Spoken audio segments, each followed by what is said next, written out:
meron kaming mga cast na wala silang covers or understudies. Hindi sila pwede magkasakit kasi walang papalit sa kanila. Ganong level. Wala kang cover. Hindi, lagi. Pero pati mga shows dati, para wala silang marap kasi nilaki ko. Baka, oo. Sakit. Mas nandun yung pressure na hindi pwede magkasakit, hindi pwede mamaos. So, wala mo nang... Amen. Wala makitang kasing galing ni Natasha. Ay, hindi ko. Siguro dahil... Hindi ka sakitin. So tapos, na-inspire ako doon. So sa La Union, sa school namin, gumawa kami ng theater group, mga naka-fur. Ano mga pinip...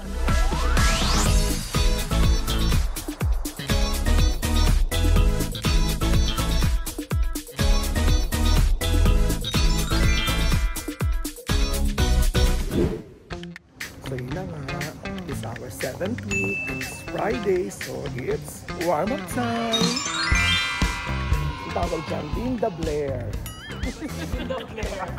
Ay, live pala to, hello! Ano yung mga nandiyan? Ay, napunit yung damit ni Mimi, ayun, sa inyo! Nasira, oh, yung ikot ni Mimi, sa kasinabi? Dilip, pakita yung damit ni Mimi, nasira! Nag-jeep siya, sumabit. Ba? Parang madali ngayon ang warm-up ni Tipen, kamay-kamay, ulo-ulo lang. Pag ganun, kaya ko naman. Pero mamaya, ako mag-i-split yan si Tipen kung ano nang ginagawa. Nag-i-invento yan ng warm-up.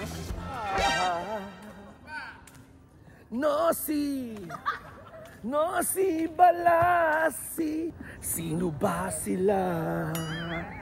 No. Yung may ganun yun. Wala kasi music, so ako na lang kumakanta sa mga bata. Ayan, o diba? Ang ganda ng boses ko. Siguro nagtataka kayo kung bakit ako nandito sa Delia din ng musical, do. Dumaming nanonood. Madilim ang iyong paligid, hating gabing walang hanggan. Hindi nalalayo sa'yo ang tunay na mundo. Marami sa aming nabubuhay ng tulad mo, patungo sa hinahangad na buhay na banal.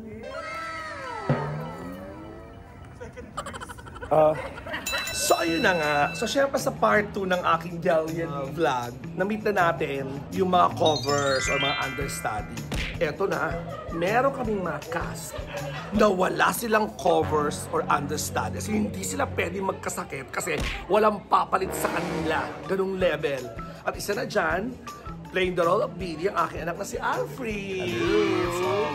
So ngayon ka lang ba nag-play na wala kang alternate, wala kang cover? Hindi, lagi. Pero pati mga shows dati, para wala silang marap kasi nilaki ko. Baka, oo. Oo, napakausay nito. Tsaka yung tama nga naman yung ganyang boss, tsaka yung ganyang katawan. Ako panoodin yung siya rin sa Delia D. Ano, what do you do to make sure na hindi ka magkakasakit, hindi ka mamamaos? Well, kain.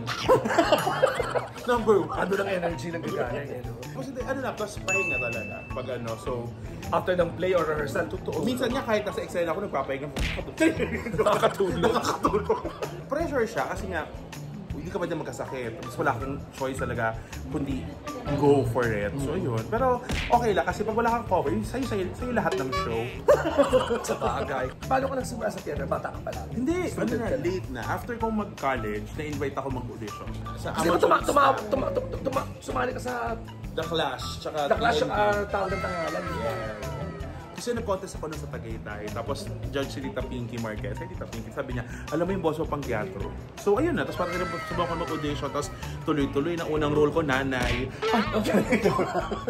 Ulubi po yung una kong role. Tapos nakanta kasi... Late bloomer ka na pala sa theater. Late na. Tapos nakanta ka nun si Mr. C, paano ako naging pulubi.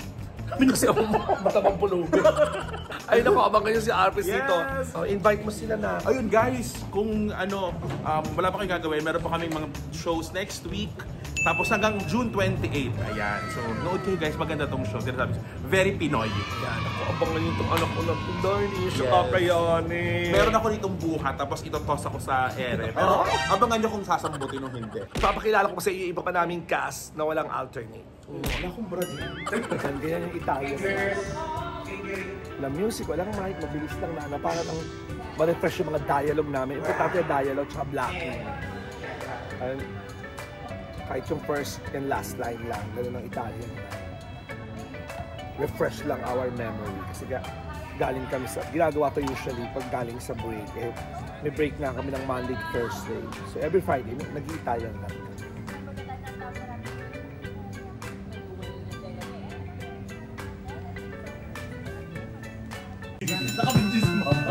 Wala ngayon pa lang. Ito na. Isa pa sa walang alternate sa aking vlog number 3. So si Frizz kaya si Floyd ay wala ding cover. So paano yun? May pressure ba? Hindi ka pwedeng umabsent, magkasakit? Mas nandun yung pressure na hindi pwede magkasakit, hindi pwede mamaos. So, wala mo nang... Ano ginagawa mong routine or ano? May papakita ako. Vitamins lang ba yan? Parang hindi ka well, magkasakit? Ito, before the show, mag-take ako nito. Yung hinihitit nyo ba yan? Dinidikdik ko. Lahat sila meron ganun eh, yung parang hinihitit. Nabibili to yun sa ano. So, Ayan o. ang moisturize ng lalamunan. Yung mga singers, Mega si P, tsaka si Shy. Yung after nung What You Want ko na song, yung mataas. I take Ano this. yan? It's The vocal zone. What? Candy? Pinabili ko sa... Sore throat? Parang siyang lozenge, parang throat pastilles. So, nasusooth niya yung lalamunan mo. Alam ko sa UK ito na. Ngayon ka naman nag-play na wala kang cover or ano, Hindi naman. So sa palagay mo, bakit ka walang ganon? Si Prince kasi sabi niya, mahirap daw makahalo ng sinlaki niya. Ikaw, palagay mo, bakit kaya? Sa sobrang galing mo ba, wala silang makitang cover mo? Galing ka naman talaga. Hindi ko rin alam. Tinanong ko din sila kung bakit wala. Sabi ni Michael Williams, siya daw yung cover ko. Sabi ko, okay, magre-relax ako. Sabi na, gaga. Joke lang yun. Actually, akala ko rin siya nung simula ng mga rehearsal natin, nakita ko nagbaba siya ng script eh. Parang binilang ko 4 pa kayo, 5. Na wala kayong covers, na hindi talaga pwede magkasakit kasi walang papalit sa kanila. Ay, ikaw, Floyd, paano ka nagsimula sa theater? Si Floyd, nag-TV na rin siya tsaka movies, pero theater ka talaga nag-start, ha? Yeah. Ang commercials, 25 pa lang ako nagko-commercial na. Ano Pero ka sa mga sa- commercial? sa Paano ka theater- napunta sa theater? 2010, habang nagsushow kayo ng Shock Value, Sa UP? sa likod, sa Guerrero, nag-audition ako kay Direct Floyd. Yun yung pinaka-first ko. Tapos nag-audition ako. Doon lang ang UP Doon yung first lang play mo. Anong play to? Isang panaginip na film. Okay. Ano yun, as Basilio. And then, 30 na ako no. Naalala ko lang, kinanta ko. Nasira pa yung CD ko. Tapos kinanta ko yung acapella Ikaw. Sabi ni Direct Floyd, I now have a Basilio for Mika. Sabi ko, Basilio? Sabi ko, 30 na po ako. Bata. Pero hindi kaya yan. Mag-shave ka lang, ganyan. Late bloomer ka rin sa Oo, theater. 30 na ako nag-shave. Anong trabaho mo that? So, I assume tatrabaho ka that time. Anong trabaho? Corporate. Before I left corporate, AVP na yung rap ko. Okay. Tapos, So, 2007. so nag-theater ka, nagustuhan mo na. Si Floyd yan, isa sa mga few of our cast na talagang ito, theater talaga ang trabaho nila. Like si Floyd, ang usay nito, bago siya mag-Delia D, galing siya sa Next to Normal. May araw na rehearsal kami, wala siya kasi nasa Next to Normal. Patapos pala yung Next to Normal nun. At ito, after ng Delia D, segue ka sa... Kami TV show siya sa Kasya ng Totoy Bato sa TV5. Bato Oo. Ang mga role mo, mga mga Hindi ko police, congressman. Sa Totoy Bato, ano ba role mo? Princess. Charot lang. Alam mo, in fairness, Tatay ni Andoy, ni Andrew. one of the few gay actors na nakakapaglalaki to si Floyd. Nakakabilib. Ako, hindi ko talaga kaya eh. Kaya mo yan, bro. Pag comedy movie, nagawa ko na. Masikip sa dibdib ni Rufa, May. Yung mga tao, antay ng antay. Lalaki siya, Lapos. Anong punchline? Tapos natapos yung pinik, oh my God, lalaki siya! At may mga bed scene ako sa 3 Viva Hot Babes. Ganun kabalo yan si Joyce Bernal. Madami kaming cast dito sa Delia din na talagang professional theater actors. Yung talaga ang kanilang trabaho. Kasi from one production to another, yung ganung level, yung di nababakante. How I wish pwede akong ganun din ako. Kaya lang hindi ako singer talaga. Parang namamayag. Supremo ka nga eh. Namamayag pag ganyan, musical theater. Ako hinahanap ko talaga hinahanap talaga ng katawan ko yung theater paminsan-minsan. And ito, sakto, walang gawa. Ang training dito kasi pupunta ka like first set, pupunta ka na may switch ka na, alam mo na anytime. Tapos, di ba may mga times sa TV na parang kung nasa iyo yung camera, sometimes wala kang ka-eksena. Correct. Diba? So parang doon pumapasok yung disiplina na learn mo sa theater na parang kahit wala kang ka-eksena, sige go. Tsaka sa theater, Kaya mo matututo yan. ka talaga dahil tapos yung repetition, yung ulit-ulit may eksena, pag hindi ka pa naman matuto at gumaling, ewan ko na lang. Kahit natutulog ka, kailangan Oo. magawa mo yun. So yun lang, maraming salamat, Floyd. Invite mo na sila sa ating hanggang June 28. June 28, we're extended. We have 2 shows next week. That's Saturday and Sunday. And then we have 2 anchor shows on the 28th. So we hope to see you there. Thank you. Siya si Sir T. So abangan niyo siya dito sa Delia D. Tuwing nag-tuwing ako dito. Tama. Meet another cast na walang cover at understudy. Ang aking little sister sa Star Magic, Miss Mia Canton. Oh, yun. At isa ka doon. Kinabahan ako So, bigla. paano? Meron ka bang regimen, vitamins everyday, meron ka prayers, anong ginagawa mo? May vitamins, syempre. Dumating sa point last week na nawawala na talaga ang boses. So, nag-medrol ako. First time dito sa prod na to. Pero yes, kapit sa prayers and sa vitamins. Kasi bawal talaga. After tulog, iwas sa mga night out, ganyan. Kasi kahit wala akong song, puro ganun. Puro chika. Oo. Paano ka nagsimula sa theater? Sa theater ka na nag-start. Tama ba ako doon? UP ka din? Yes. Theater arts ka Theater rin? major. Ayun. Sa UP Diliman. So doon ka nagsimula. So doon lang ang UP ka rin unang umarte. Yes, Correct. represent. Dito na siya ngayon. Yes, no Diba? alcohol. Dito din sila. Sabay sila ng nag-birthday dito na. Pinadala sila ng cake ng Wados ni Omar. Magka-birthday Yes. kayo talaga yun, no? Magkasunod. Ng araw. Anong mas gusto mo? TV, theater, movies? Hindi pa masyado mama sweet. Pero syempre gusto ko matry. Ay, naku, magaling to si Mia. Calling all producers and director. Hindi kayo bibiguin ng batang ito. Yes, amen. Sinong handler mo sa Star Magic para alam nila? Mama Bear, Cynthia Jordan. Ayun, oo nga pala, mga star hand lahat kay Mama Bear. Everyone, please watch Delia D. We are extending until June 15 plus 2 shows ng June 28. Dito yan sa Newport World Resort. Nako, siya si Tony Acero. Yes. Siya ang host ng Idols of the Galaxy. Yan ang contest scene ko sa sinalihan ni Delia D. Ako, abangan nyo, promise. Kaya watch na rito, Delia D. Yeah. Thanks, Mia. Thank you. Ito pa yung isang babae na walang alternate dito sa cast namin. May kasalukuyan siya microphone. Sige, tuloy mo lang. Ay, wait, ano munang role mo rito? Ayan. Ako po si Shereen, isa sa mga contestants. Siyempre, partner kami ni Billy. Yun, si Alfred, si Billy siyang mag-jowa sila rito. Abangan nyo yung mga extended nilang dalawa. Itong batang to, kilala ko na siya, estudyante pa lang siya sa UP. Nung 2010 ba pa yun? Dula ang UP, yung play namin na Shock Value. Nugina, yun ang role nyo, tama? So Nugina ka na pala ng 2008. So, nung ginawa namin noong 2010, nag-repeat. Cast na ako, same role siya. First time mo ba, Natasha, gumawa ng isang play na wala kang alternate, cover, understudy?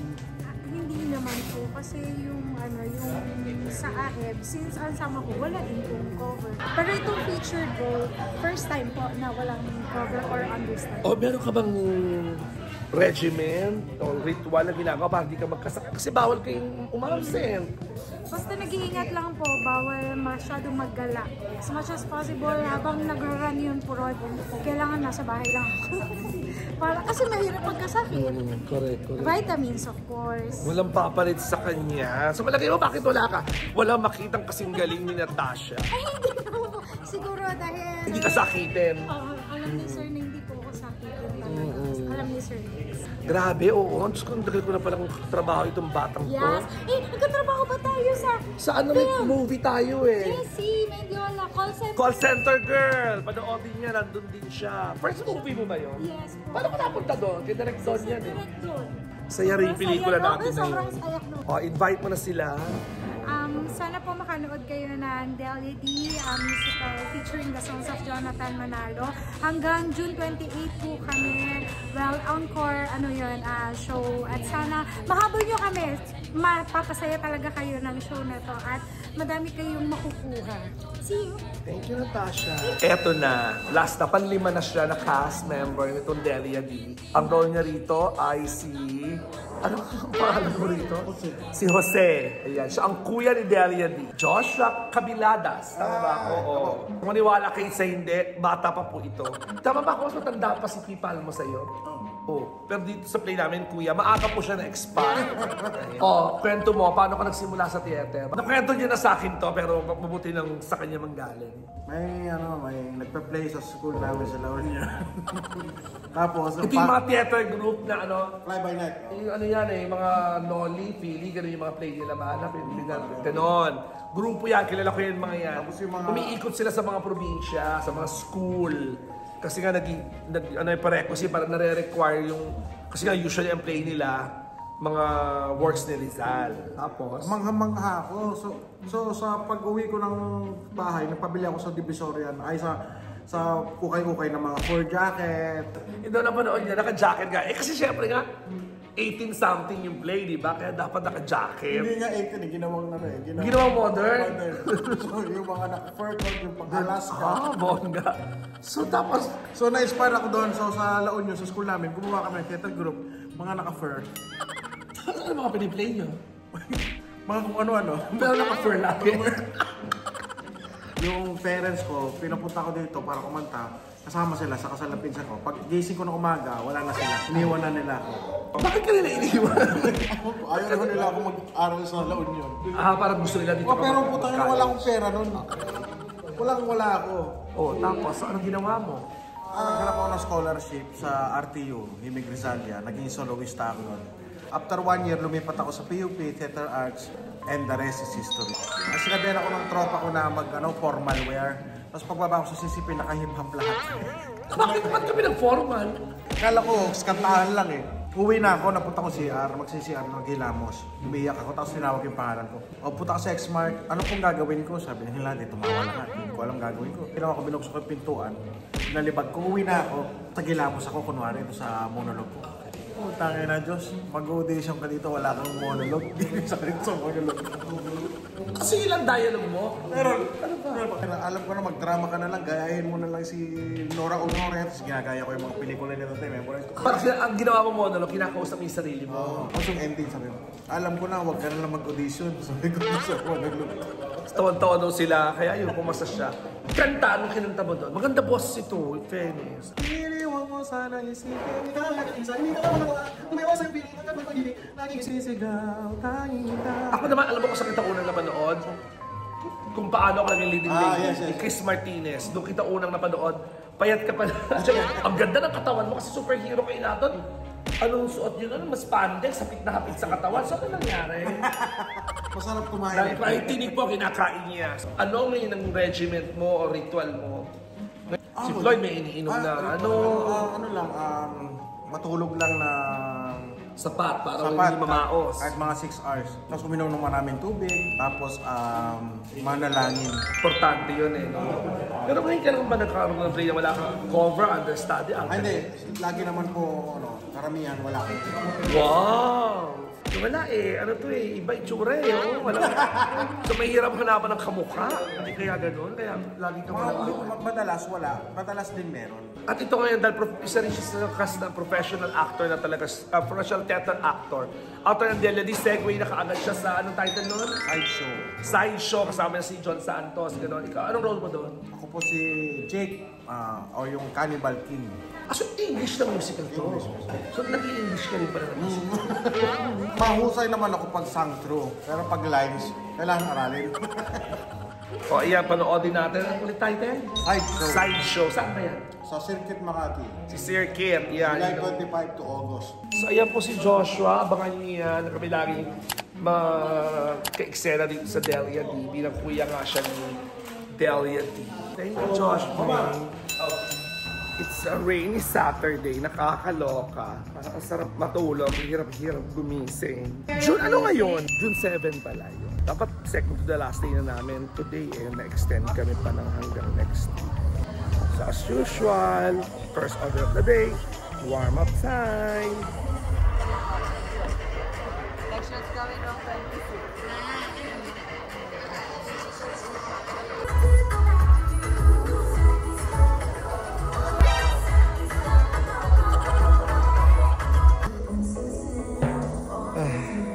Sabi, yung stretching ko, pupunta na sa tulog. Sarap patulog.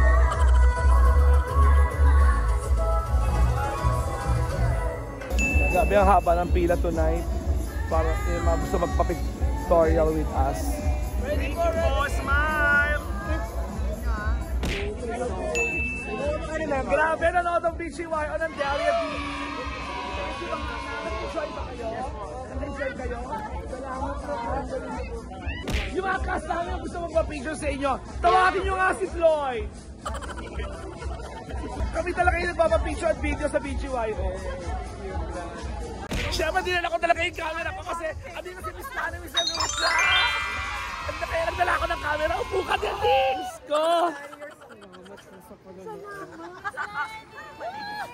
Ay, ikita niyo siya! Picture tayo! Uy, picture si Miss Lana, bigyan niyo kaming kopya! Si Jonathan, isama niyo! Dito ka sa gitna! Grabe! Okay, kaninong phone? Kaninong phone? Ay, saan? Smile! Hello, Philippines! And hello, world! Delia! Delia! I'm a drag queen, and my drag name is... Just Delia. Baby, do your catwalk. That's the spirit, anak. Basta tandaan mo, ha? For every aspiring Becky is a mother cheating her from behind. This is Idols of the Galaxy. Contest ito. Focus. Just show them what you've got. Challenge accepted. Ang taray!